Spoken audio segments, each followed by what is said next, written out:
बाद से उत्तर कोरिया के दौरे पर जाएंगे व्लादिमीर पुतिन। 24 साल में पहली बार उत्तर कोरिया की यात्रा पुतिन करने जा रहे हैं। बेहद महत्वपूर्ण है। इससे पहले साल 2000 में यह यात्रा की गई थी। पुतिन किम जोंग के बीच कई तरह की सैन्य डील इस यात्रा के दौरान, इस मुलाकात के दौरान संभव बताई जा रही है। पुतिन किम मुलाकात पर पूरी दुनिया भर की निगाहें इस वक्त टिकी हुई हैं। तो आज दौरे पर जाएंगे पुतिन और माना जा रहा है कि इन दोनों देशों के बीच कई तरह की सैन्य डील संभव है।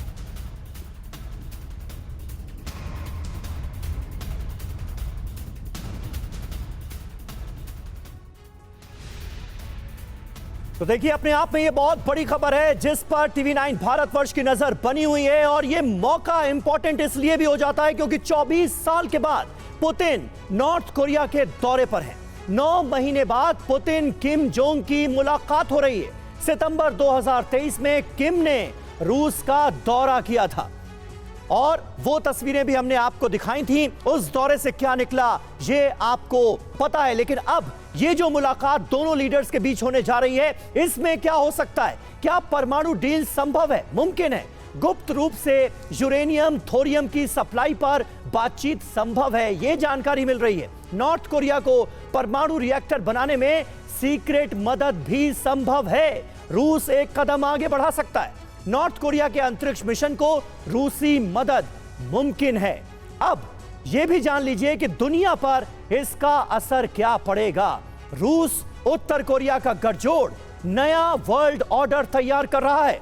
पश्चिमी देश इस गठजोड़ को शैतानी गठजोड़ मानते हैं। पश्चिम को, वेस्टर्न कंट्रीज को पुतिन किम जोंग से सबसे ज्यादा खतरा है।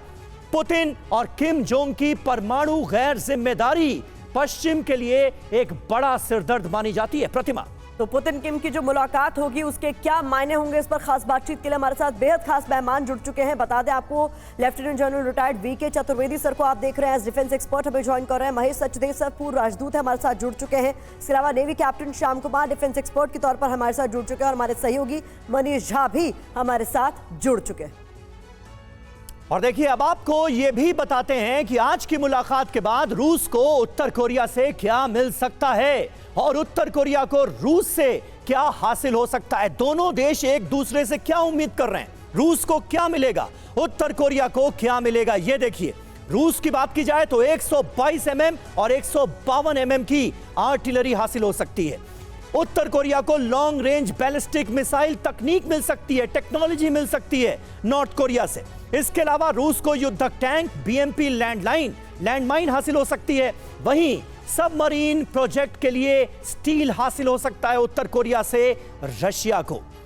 तो देखिए, होवित्जर मोटार और फील्ड गन ये रूस को मिल सकता है। वहीं नॉर्थ कोरिया की बात की जाए तो रशिया से बख्तरबंद गाड़ियां और बुलेट प्रूफ कार हासिल हो सकती हैं। Armed vehicles, bullet proof jacket रूस को मिल सकता है। वहीं नॉर्थ कोरिया को अनाज, फर्टिलाइजर और कपड़ों की मदद मिल सकती है। तो दोनों देशों के लिए हासिल करने के लिए एक दूसरे से बहुत कुछ है। और इस बीच आपको बता दें, राष्ट्रपति पुतिन के उत्तर कोरिया दौरे से जुड़ी हुई एक और बड़ी खबर सामने आ रही है। किम जोंग का जंगी जखीरा देखेंगे राष्ट्रपति पुतिन। किम जोंग उत्तर कोरिया के घातक हथियार दिखाएंगे। किम जोंग ने वेपन डिपो का इस बीच दौरा भी किया है। तस्वीरें सामने आए हैं, देखिए किस तरीके से वेपन डिपो का दौरा किया गया है। उत्तर कोरिया के वेपन डिपो में घातक मिसाइलें इस दौरान नजर आई।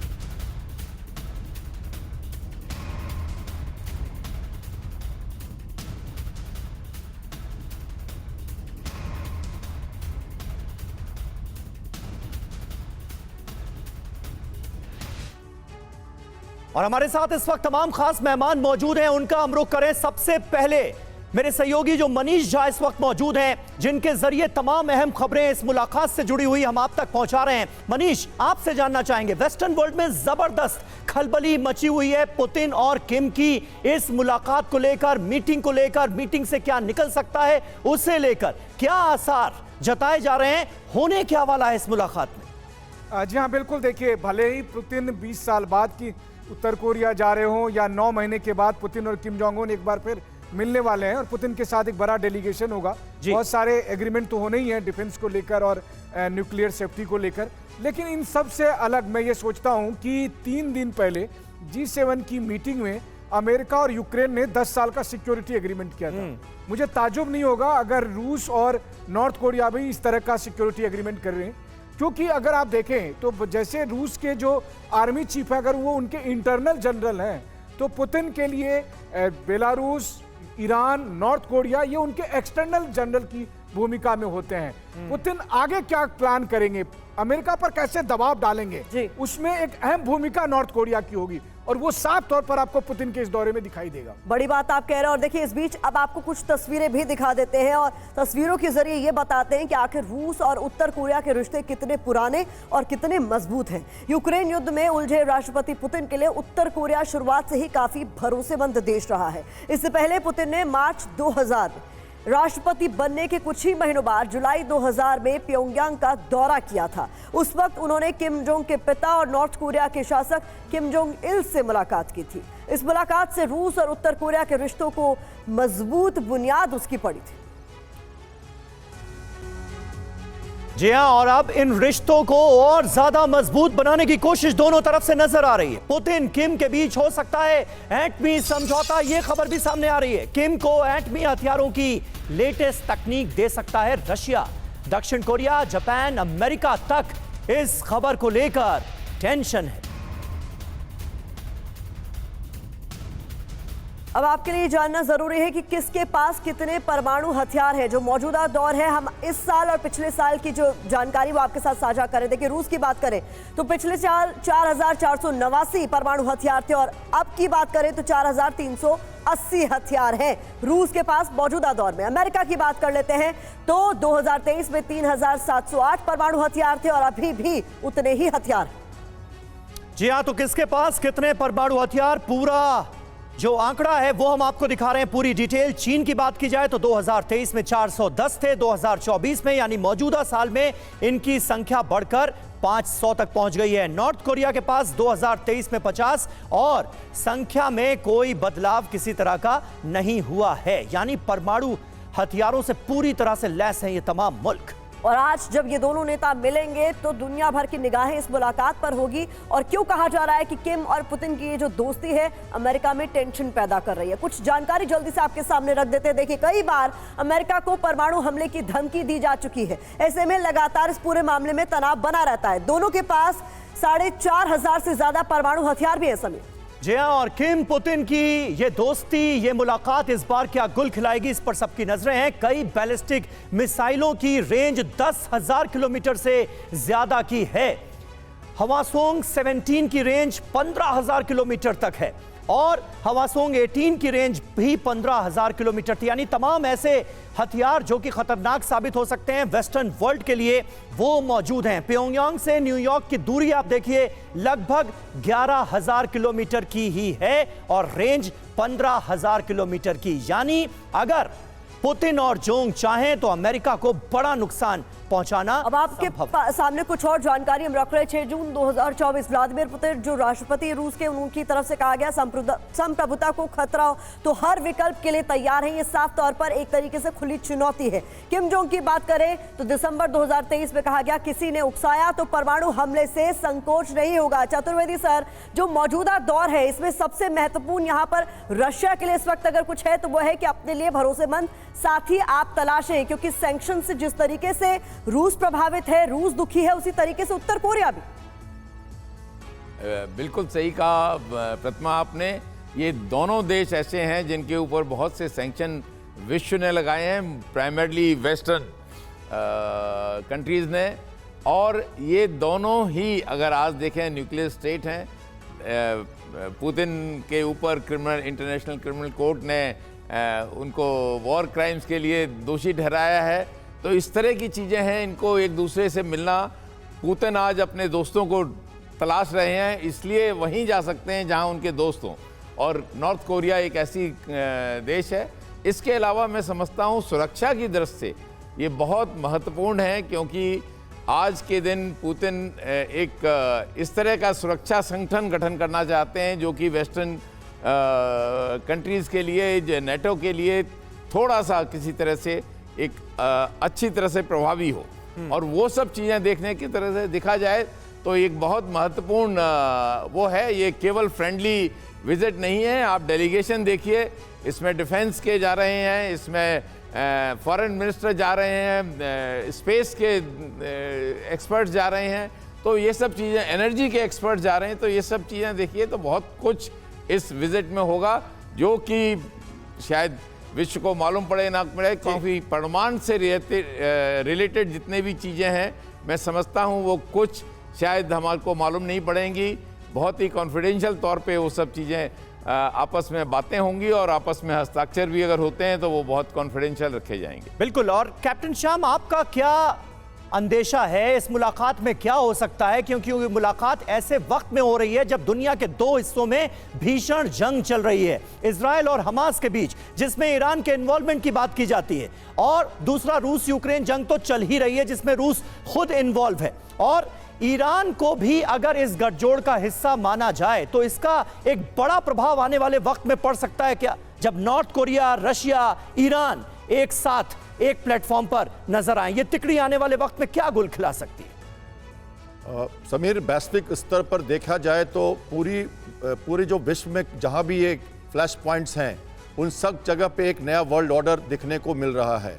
जैसा आपने कहा, ये मिडिल ईस्ट की और वेस्ट एशिया की बात हो या पैसिफिक, इंडो पैसिफिक की बात हो, तो शातिर हैं पुतिन, वर्ल्ड लीडर हैं और बहुत साल से वो शासन कर रहे हैं। 24 साल पहले वो जब जिम के पिता से मिले थे, उसके बाद उन्होंने ये दोबारा अपनी विजिट की है सोच समझकर। सितंबर 23 में जब किम वहां गए थे तो दोनों ने एक दूसरे को राइफल दिया था सिंबॉलिकली, और ये दिखाने के लिए कि वो पूरी तरह से कीव के अगेंस्ट हैं। अभी जब G7 में कीव की तरफ से प्रेजेंटेशन हुआ तो जेलेंस्की ने कई सारे प्रस्ताव रखे और रशिया ने उसको मना कर दिया। रशिया कहता है कि हम विड्रॉ कर लेंगे आपके रीजन से, हमारे हिसाब से सुनो, नाटो के पास मत जाओ। ये पॉसिबल नहीं है, तो लड़ाई चलती रहेगी और ऐसे स्टेज में इमेज बिल्डिंग जरूरी है। इसलिए रशिया के प्रेसिडेंट वहां जा रहे हैं जहां उनको एक सहानुभूति भरा हाथ मिलने वाला है, और ये 1950 से चल रहा है और चलता रहेगा और एक नया वर्ल्ड ऑर्डर दे रहा है। को और गहरा करने की कोशिश करते हुए पुतिन को भी देखा जा सकता है। देखिए, इस बीच पुतिन के जो उत्तर कोरिया का ये दौरा है उससे अमेरिका में टेंशन है। बड़ी खबर आपको बता दें, व्हाइट हाउस के प्रवक्ता जॉन कर्बी का बयान आया है, हम अपनी परमाणु तैयारी को लेकर संतुष्ट हैं। इस दौरान इस बयान के क्या मायने हैं इस पर भी चर्चा करेंगे, लेकिन ये बड़ी बात कही गई। और वहीं उत्तर कोरिया दौरे से पहले पुतिन ने लिए हैं कई बड़े फैसले। वो क्या है आपको बता दें, यूक्रेन युद्ध के बीच पुतिन का बड़ा फैसला। क्रेमलिन में पुतिन ने दिया आदेश, रक्षा मंत्रालय का विस्तार किया गया है। रक्षा मंत्रालय में अब 10 की जगह 12 उप मंत्री बनाए गए हैं। और हमारे साथ तमाम खास मेहमान मौजूद हैं। महेश सचदेव सर, किस तरह से आप देख रहे हैं इस फैसले को? पुतिन की स्ट्रैटेजी फिलहाल क्या नजर आती है? किम जोंग के साथ दोस्ती की यूं पींगें बढ़ाना, आने वाले वक्त में नॉर्थ कोरिया और रशिया के बीच ये दोस्ती किस मकाम पर जाती हुई नजर आ रही है और इसका क्या असर आप देखते हैं? देखिए, इसमें जो सबसे महत्वपूर्ण भूसामरिक तत्व है वो ये है कि उत्तरी पूर्वी एशिया में नॉर्थ कोरिया का एक बड़ा मकाम है, जहां जापान, साउथ कोरिया और चाइना के बॉर्डर्स मिलते हैं। और पुतिन की इस यात्रा से इस क्षेत्र में अगर तनाव दोबारा से बढ़ता है तो वो अमेरिका के लिए एक और डिस्ट्रैक्शन होगा, जो कि पहले से ही यूक्रेन में और गाज़ा में प्रभावित है, जो अगर साउथ चाइना सी में भी प्रभावित है। और इसी तरह से अगर नॉर्थ कोरिया को एक्टिवेट करके और जैसा आपने दिखाया परमाणु मामलों में उनके साथ सहयोग करके अगर ये एक नई परिस्थिति पैदा होती है तो ये अमेरिका को उस तरफ उलझाने का एक बड़ा प्रयास हो सकता है। दूसरी ओर अगर जैसे कि बताया गया कि उप प्रधानमंत्री रूस के, जो कि गैस और एनर्जी के सेक्टर में विशेषज्ञ हैं, वो भी साथ जा रहे हैं जी। तो उत्तरी कोरिया के ऊपर एनर्जी का काफ़ी संकट है, क्योंकि वो सिर्फ कोल पर आधारित अर्थव्यवस्था है। अगर उस तरफ रूस की गैस का प्रवाह भी चालू हो जाता है तो यूरोप से जो रूस को गैस की सप्लाई करने में बाधाएं आई हैं, उसके लिए एक नया बाजार पैदा होगा। बिल्कुल बिल्कुल, और यही बाद वजह है में- कि दोनों देश जो हैं वो एक दूसरे से बहुत कुछ एक्सपेक्ट कर रहे हैं। उम्मीदें दोनों की एक दूसरे से काफी ज्यादा हैं। वहीं पुतिन के उत्तर कोरिया दौरे के बीच रूस और यूक्रेन युद्ध और विध्वंसक हो गया है। बीती रात रूसी फौज ने यूक्रेन के सोलेडोर में भीषण तबाही मचाई, तो यूक्रेन ने रूस के बेलगोरोद पर मिडनाइट स्ट्राइक्स के जरिए कोहराम मचा दिया। बीती रात रशिया और यूक्रेन के बीच कई विध्वंसक जंग की तस्वीरें सामने आई हैं, जो इस वक्त टीवी 9 भारतवर्ष पर हम आपको दिखा रहे हैं। और बड़ी खबर है, रूस यूक्रेन युद्ध विध्वंसक होने की आशंका है। यूक्रेन के फाइटर जेट F-16 ने क्रीमिया की रेकी की है। यूक्रेनियन पायलट ने क्रीमिया से सटे इलाकों का चक्कर लगाया है। रेकी कर वापस लौटे यूक्रेन के F-16 फाइटर जेट्स। रोमानिया लौटे यूक्रेन के F-16 फाइटर जेट। यह खबर सामने आ रही है, नाटो देश रोमानिया की तरफ ये फाइटर जेट्स वापस लौटे हैं।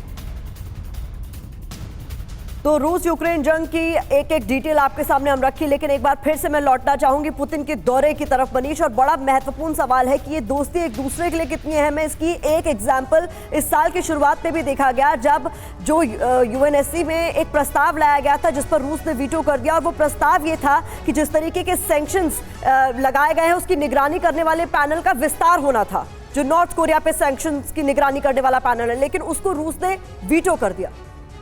जी हाँ, बिल्कुल। देखिए, सबसे बड़ी बात यह है कि वैसे तो रूस और नॉर्थ कोरिया के बीच बहुत सारे कॉमन ग्राउंड हैं, बट उसमें से सबसे अधिक जो एक कंसर्न है वो सैंक्शन का है। अमेरिका और पश्चिमी देश लगातार रूस पर, चीन पर, ईरान पर, नॉर्थ कोरिया पर तरह तरह के सैंक्शन लगाते हैं या लगाने की धमकी देते हैं। लेकिन अब पुतिन की अगुवाई में एक नया चौकड़ी कहें या गठबंधन बन रहा है, जिसमें होता है कि आप क्या सैंक्शन लगाते हैं उसकी अब हम परवाह नहीं करेंगे, हम आपस में ट्रेड करेंगे जिसमें डॉलर के जरिए पेमेंट नहीं करेंगे बल्कि चाइनीज करेंसी उसका एक माध्यम हो सकता है। और सैंक्शन के नाम पर दरअसल आप वो तमाम मदद पहुंचाएंगे। नॉर्थ कोरिया को जो सामान चाहिए वो रूस सप्लाई करेगा, ईरान को जो सामान चाहिए वो रूस और चीन मिलकर सप्लाई करेगा। तो ये जो सप्लाई के जरिए आप उन देशों को मजबूत करेंगे और एक दूसरे की संकट के समय मदद करेंगे। और यही जो गठबंधन है वो अमेरिका के लिए सबसे बड़ा कंसर्न है, क्योंकि देखिए आज की तारीख में सच ये है कि अमेरिका के अलावा बहुत कम ऐसे देश हैं जिनके पास रिसोर्सेस हैं। वहीं दूसरी तरफ नॉर्थ कोरिया के पास बैलिस्टिक मिसाइल का भंडार है, उनके पास आर्टिलरी गोले का भंडार है। चाइना की ताकत आप जानते ही हैं। ईरान किस तरह का एक न्यूसेंस प्लेयर हो सकता है वो आप समझते ही हैं। तो रूस के लिए ये सब एडवांटेज है जो अमेरिका के सामने बड़ी चुनौती है। बिल्कुल। और देखिए, इस बीच एक अहम खबर है, परमाणु हथियारों पर नाटो महासचिव का बयान आ गया है। परमाणु हथियारों की संख्या में इजाफे पर मंथन। नाटो को चीन रूस से परमाणु खतरा है, ये कहा जा रहा है नाटो की तरफ से। न्यूक्लियर वॉरहेड में बढ़ोतरी जरूरी है, इस बात का जिक्र किया गया है नाटो की तरफ से। तो न्यूक्लियर वॉरहेड में और ज्यादा बढ़ोतरी की जानी चाहिए, नाटो ने इस बात पर जोर दिया है और सीधे तौर पर यह माना है कि नाटो को चीन और रूस से परमाणु खतरा है। ऐसे वक्त में जब जंग और ज्यादा विध्वंसक होती हुई नजर आ रही है, नाटो का यह बयान अपने आप में बहुत ज्यादा महत्वपूर्ण हो जाता है। खास करके अगर पुतिन और किम जोंग उन की मुलाकात से जोड़कर इसे देखा जाए, उससे पहले नाटो की तरफ से यह बयान अपने आप में बहुत अहम है। नाटो की परमाणु प्रतिज्ञा इसे आप कह सकते हैं। नाटो महासचिव ने क्या कहा? परमाणु हथियारों की संख्या में इजाफे पर मंथन जरूरी है। नाटो को दो मोर्चों चीन और रूस से परमाणु खतरा है। बचाव के लिए न्यूक्लियर वॉरहेड में बढ़ोतरी पर वो जोर दे रहे हैं, कह रहे हैं कि अब बढ़ोतरी जरूरी है, इजाफा होना चाहिए। समय क्यों अहम है? व्हाइट हाउस ने एक हफ्ते पहले दिया था ऐसा बयान। चीन रूस के बढ़ते वॉरहेड का जवाब देना जरूरी है, यह अमेरिका ने कहा था और अब नाटो इसे दोहरा रहा है। संदेश क्या है? रूस चीन को हथियारों में इजाफे पर रोक की चेतावनी एक तरह से दी जा रही है। इसका इंपैक्ट क्या पड़ेगा, असर क्या होगा? पहली बार नाटो के फोकस पर चीन भी आया है। न्यूक्लियर हथियारों के जखीरे में इजाफे की यही वजह है कि होड़ मची हुई नजर आ रही है। कैप्टन श्याम, ये आखिर कहां तक जाएगी? और थोड़ी देर पहले हमने तिकड़ी का जिक्र किया था, अब इसे चौकड़ी का नाम देना चाहिए क्योंकि चीन भी इसमें शामिल नजर आता है और नाटो की तरफ से चीन पर पहली बार निशाना साधने की गई है कोशिश। नाटो चीफ ने यह भी कहा है कि चाइना को इस रिस्पॉन्सिबल मानना चाहिए फ्यूलिंग द फायर जो यूक्रेन में हो रहा है। ये इसलिए भी कह रहे हैं वो क्योंकि रशिया के प्रेसिडेंट वैसे तो कई बार यूएसए वेस्टर्न कंट्रीज में विजिट करते रहे थे, पर जब से ये लड़ाई शुरू हुई है तब से वो कहीं बाहर नहीं गए हैं। उसके कई कारण हैं। वो एक तरह से इंटरनेशनल कोर्ट में क्रिमिनल के रूप में जाने जाते हैं, सैंक्शंस लगे हैं उनके ऊपर, तो वो नहीं जा रहे। सिर्फ चाइना गए हैं और अब वो यहाँ जा रहे हैं नॉर्थ कोरिया और इसके बाद वो जाएंगे वियतनाम। ये दोनों कंट्री वेस्टर्न कंट्रीज के अगेंस्ट माने जाते हैं। तो इसलिए नाटो चीफ का ये बयान कि चाइना रिस्पॉन्सिबल है क्योंकि वो हाथ से हाथ मिलाकर एक तरह से टैसिटली सहायता कर रहा है पुतिन को लगातार यूक्रेन के अगेंस्ट, और नॉर्थ कोरिया भी उसमें शामिल है। 10 से ज्यादा खेप चले गए हैं। देखिए सियोल से जो वहां के प्रेसिडेंट हैं उनकी सिस्टर ने कहा है कि ये गलत है। कई मिसाइल्स फायरिंग की है अभी मई में नॉर्थ कोरिया ने। ये सब खेप कहां जा रही है क्योंकि कई जगह विटनेस मिले हैं कि मिसाइल्स वहां यूज किए जा रहे हैं। तो चाइना और रशिया दोनों को ये जो परमाणु जो बढ़ाए जा रहे हैं इसके लिए रिस्पॉन्सिबल देखा जा रहा है। तो एक तरह से एक पूरी भूमिका के साथ ये बात नाटो चीफ कह रहे हैं। बड़ी बात आपने कही। और देखिए इस बीच उत्तर कोरिया की यात्रा से पहले पुतिन का लेख भी सामने आया है जहां रूस उत्तर कोरिया के बीच संबंधों को बढ़ाने पर जोर दिया गया। दोनों देशों के संबंध 7 दशक से पुराने हैं, इस बात का जिक्र किया गया। हर मुश्किल समय में दोनों देश एक साथ खड़े रहे। और इस बीच एक और बड़ी खबर आपको बता दें, ट्रंप के पूर्व सलाहकार रॉबर्ट ओब्रायन का बड़ा बयान सामने आया है। चीन से संबंध तोड़े अमेरिका। रॉबर्ट ओब्रायन ये कह रहे हैं यूएस फिर से परमाणु परीक्षण शुरू करे।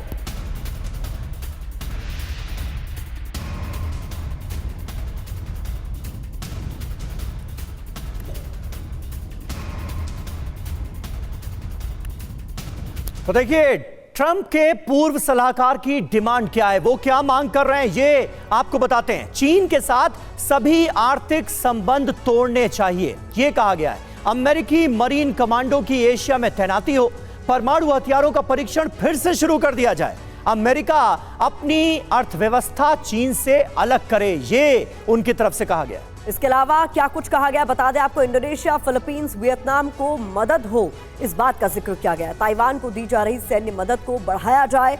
हिंद प्रशांत क्षेत्र में फाइटर जेट की सुरक्षा को बढ़ावा को लेकर भी बात कही गई।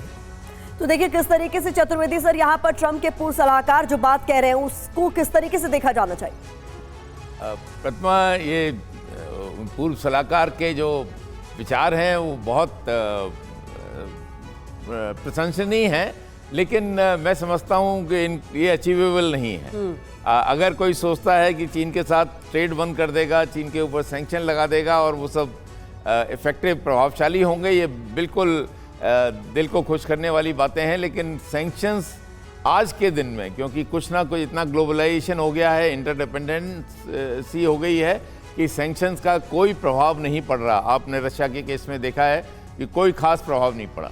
इसके अलावा अगर आप देखा जाए कि साउथ चाइना सी में या पैसिफिक कमांड ऑलरेडी ये फाइटर जेट्स वगैरह सब तैनात हैं। एज फार एज परमाणु हथियारों के बढ़ावा देने के लिए जो बात कही है, मैं समझता हूँ ये केवल माइंड गेम है, इसके बियॉन्ड नहीं।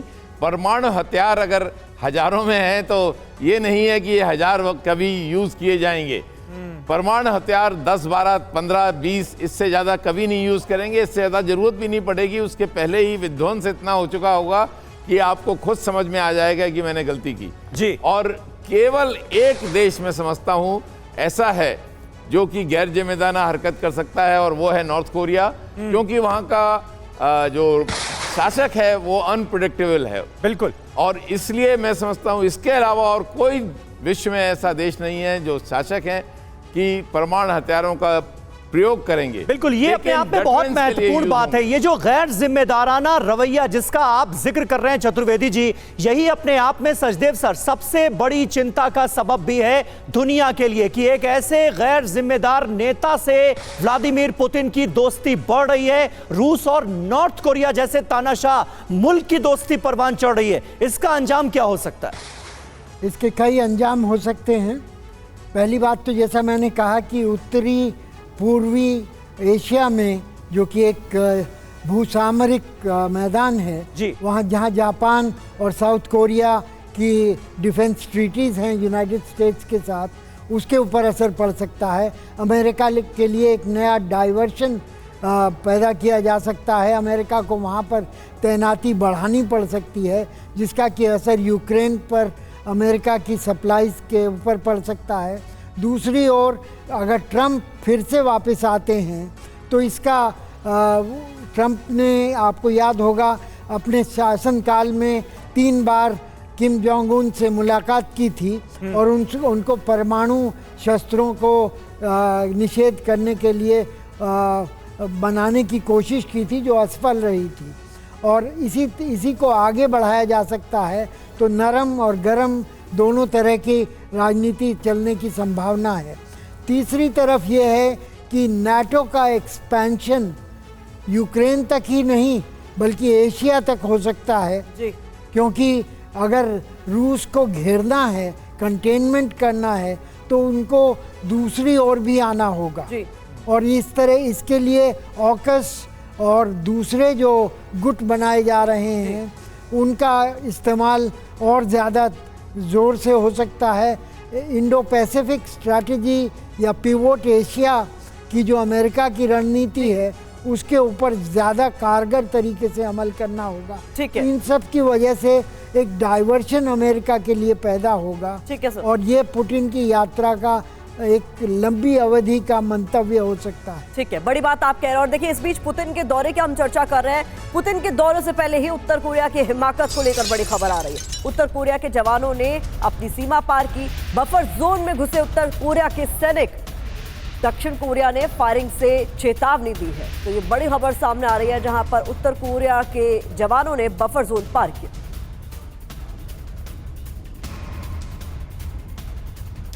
तो देखिए, ये तमाम जो डेवलपमेंट्स हैं ये बहुत अहम हैं। पुतिन के दौरे से पहले उत्तर कोरिया सीमा पर तनाव देखा जा रहा है। उत्तर कोरिया और साउथ कोरिया के बीच आप कह सकते हैं तनाव बढ़ता हुआ नजर आ रहा है। माइंस धमाके में नॉर्थ कोरिया के सैनिकों की मौत की खबर भी सामने आ रही है।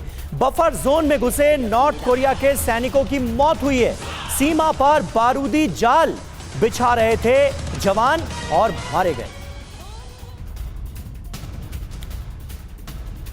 और इस बीच एक और बड़ी खबर आपके सामने, अमेरिका और पश्चिमी देशों को परेशान करने वाली ये खबर है। उत्तर कोरिया दौरे के बाद पुतिन का अगला प्लान तैयार है। उत्तर कोरिया के बाद वियतनाम जाएंगे पुतिन, की जानकारी सामने आ रही है। पुतिन के वियतनाम दौरे से अमेरिका नाराज है। और मनीष झा हमारे सहयोगी लगातार हमारे साथ बने हुए हैं। मनीष, ये सारी बातें जोड़कर देखी जानी चाहिए क्या? नॉर्थ कोरिया और साउथ कोरिया के बीच वैसे भी टेंशन रहा है, इस टेंशन में इजाफा होता हुआ नजर आ रहा है। सीमा पर गोलीबारी शुरू हो गई है और ऐसे वक्त में व्लादिमीर पुतिन किम जोंग से मिलने के लिए पहुंचे हैं। इन बातों को अगर जोड़कर देखा जाए तो निष्कर्ष क्या निकलता है? देखिए, तस्वीर का दूसरा पहलू देखिए कि साउथ कोरिया और जापान और अमेरिका मिलकर उसी कोरियन पेनिसुला में एक्सरसाइज कर रहे थे। इसके अलावा अमेरिका ने वहां पर न्यूक्लियर वेपन रखने की बात कही थी। तो अगर अमेरिका कुछ करे तो ठीक है। दिक्कत यही है कि वॉशिंगटन डीसी से कैरेक्टर सर्टिफिकेट इशू होता है कि कौन डिक्टेटर है, कौन हिमाकत कर रहा है, कौन जो है सो सनकी है, ये सब कौन इशू कर रहा है? ये वॉशिंगटन डीसी इशू कर रहा है। और अगर आपने अमेरिका की बात नहीं मानी तो फिर नाटो के जरिए धमकी देगी। जैसे कि पहले सद्दाम हुसैन तानाशाह बन गए थे, गद्दाफी तानाशाह थे, लेकिन जो बाइडेन अगर सब कुछ भी करते हैं तो वो डेमोक्रेसी के दायरे में आता है। इसी बात से दरअसल रूस को, ईरान को, नॉर्थ कोरिया को आपत्ति है कि अमेरिका के अगर हम यहाँ आप नहीं मिलाएं तो फिर आप पूरी दुनिया के दुश्मन कैसे हो जाते हैं? क्या अमेरिका को जो टेंशन है यही भारत या दूसरे देशों को है नॉर्थ कोरिया को लेकर? हरगिज नहीं। भारत के आज संबंध सामान्य है नॉर्थ कोरिया के साथ। दुनिया के बहुत सारे मुल्क नॉर्थ कोरिया को वैसे एक नजर से नहीं देखते जैसे नजर से अमेरिका देखते हैं। इसीलिए अहम बात यह, मान लीजिए, देखिए, साउथ कोरिया के साथ जापान मिलकर अगर वॉर एक्सरसाइज करे तो ठीक, लेकिन अगर नॉर्थ कोरिया बदले में कुछ करे तो गलत। नॉर्थ कोरिया ने क्या किया? बलून में भरकर कूड़े कचरे फेंके। अब बोलिए, कूड़े कचरे फेंकना ज्यादा अच्छा है कि नाटो के बम गिराना ज्यादा अच्छा है? ये पूरी दुनिया को तय करना होगा। बिल्कुल बिल्कुल, यानी समग्रता से इन तमाम खबरों को अगर आप एनालाइज करें तो बहुत हद तक समझ में आता है कि कैसे जवाब दिया जा रहा है उन तमाम घटनाओं का जो दूसरे धड़े की तरफ से अंजाम दी जा रही हैं। बहुत बहुत शुक्रिया आप सभी का हमारे साथ इस बातचीत में जुड़ने के लिए।